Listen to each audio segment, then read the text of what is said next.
আসসালামু আলাইকুম এভরিওয়ান, সবাই কেমন আছেন? আশা করি সবাই ভালো আছেন। আজকে আপনাদেরকে তৈরি করে দেখাবো খুবই মজার এক ভর্তা। আজকে দেখাবো হলো নরম মাছ দিয়ে খুবই সুস্বাদু একটা ভর্তা, সাথে থাকবে শীতল শুটকি। আমরা অনেক সময় নরম হয়ে গেলে মাছ কিন্তু ফেলে দিই, সেটা না করে আপনারা যদি এভাবে শীতল শুটকি বা অন্যান্য শুটকি দিয়ে মিক্স করে ভর্তা বানান, খেতে কিন্তু দারুণ। তবে আমার সাজেস্ট থাকবে, যদি শীতল শুটকি থাকে অবশ্যই শীতল শুটকি দিয়ে বানিয়ে নেবেন। এখানে কিছু নরম মাছগুলো আমি প্রথমে বুঝতে পারিনি, একটু হলুদ লবণ মাখিয়ে নিয়েছি ভাজার জন্য, পরে দেখি যে এগুলো নরম হয়ে গেছে। তারপরে এগুলোকে ভাবছি যে ভর্তা বানিয়ে ফেলি, 2-3টা শীতল শুটকি দিই, তারপর শীতল শুটকি দিয়ে ভর্তাটা বানিয়ে নিব। 1 কাপ পেঁয়াজ মোটা করে নিয়েছি, 10-12টি কাঁচামরিচ নিয়েছি, আপনারা রসুনও দিতে পারেন। চলে যাচ্ছি এগুলোকে ব্লেন্ড করার জন্য। এখানে একটা ব্লেন্ডার জার নিয়েছি, যদি ব্লেন্ডার জার না থাকে আপনারা সিদ্ধ করে ভালো করে পানিটা ছেঁকে কাঁটাগুলো ফেলে দিবেন।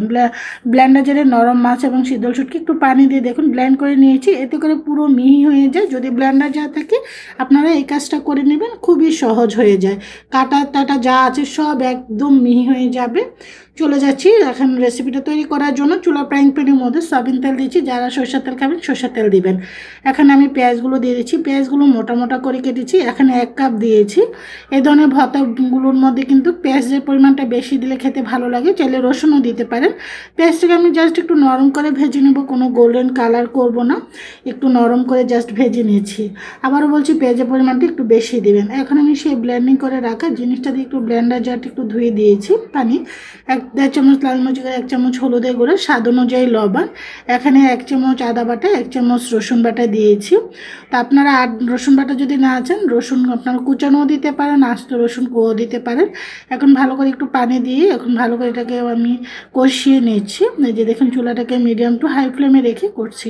এত সুন্দর গন্ধ বের হচ্ছে। এখনও কিন্তু আমার রান্না পুরোপুরি কিন্তু কমপ্লিট হয়নি, জাস্ট এটা এখানে কিন্তু পানি দিয়ে আমি কষিয়ে নিয়েছি। যে দেখুন আস্তে আস্তে কিন্তু এটা তেলটা ছেড়ে আসবে। তা আমি এটাকে কিন্তু একদম নরম করব না, আপনারা চাইলে এই যে ঠিক এরকম অবস্থা কিন্তু ভর্তাটা খেতে পারেন। আপনারা বা পাতায় যে ভরাটা বানায় সে বড়াটাও পাতায় করে বানাতে পারেন, এমনও খাওয়া যায়, খেতে অনেক ভালো লাগে। আমি আরেকটু শক্ত করে নিব, এত নরমটা করব না। তা আমি এখানে যে কাঁচামরিচগুলো ছিল সেই কাঁচামরিচগুলো দিয়ে দিচ্ছি। আমি একটু কাঁচামরিচ বেশি দিয়েছি, এটা জাস্ট ফ্লেভার বের হবে, কোনো ঝাল বের হবে না। আমি গুঁড়ামরিচটা একটু বেশি দিয়েছিলাম যেন ঝালটা বের হয়ে যায়। এই ভর্তার সাথে এই কাঁচামরিচটা ভাতের সাথে খেতে এত ভালো লাগে, এটা একটু নরম আর একটু কচকচা থাকে, খেতে কিন্তু দারুণ। আমি সবসময় ভর্তা ভুনাগুলোর মধ্যে আমি একটু কাঁচামরিচের পরিমাণটা বেশি দিই, আমার কাছে অনেক ভালো লাগে।